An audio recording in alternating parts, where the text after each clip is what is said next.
So are you cornered by a deception? Welcome to the Daily Devo. I am Vince Miller.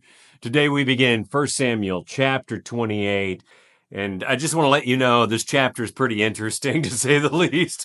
Now, for the most part, this paints a final picture of the downward progression of King Saul. But before we get to that, we will see one more glimpse of David and Achish as they prepare to go to war with Israel. Together, here are verses 1 and 2 of chapter 28. In those days, the Philistines gathered their forces for war to fight against Israel. And Akish said to David, "Understand that you and your men are to go to war with me in the army." And David said to Akish, "Very well, you shall know what your servant can do."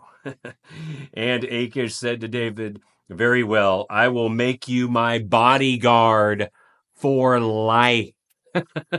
So here we learn that David might be too clever and cunning for his own good. I mean, his deepfake is so convincing to the enemy king that he is convinced David should be the chief of his secret service detail for life.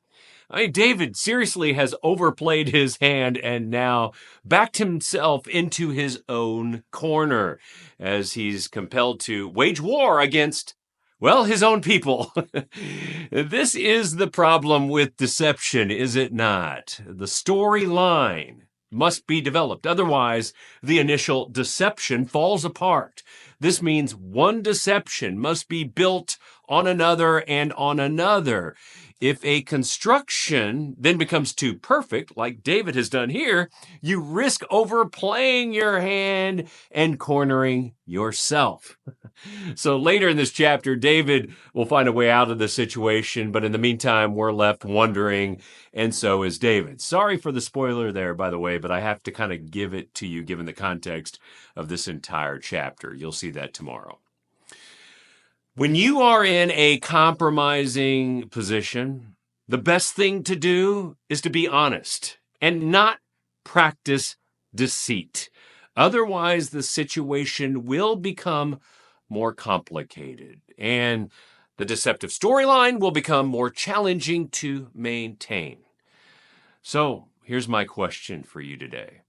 Is it time to stop your deception and come out from your hiding? I love you guys.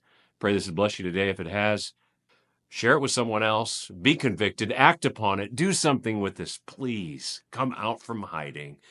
And I'll see you right back here again tomorrow.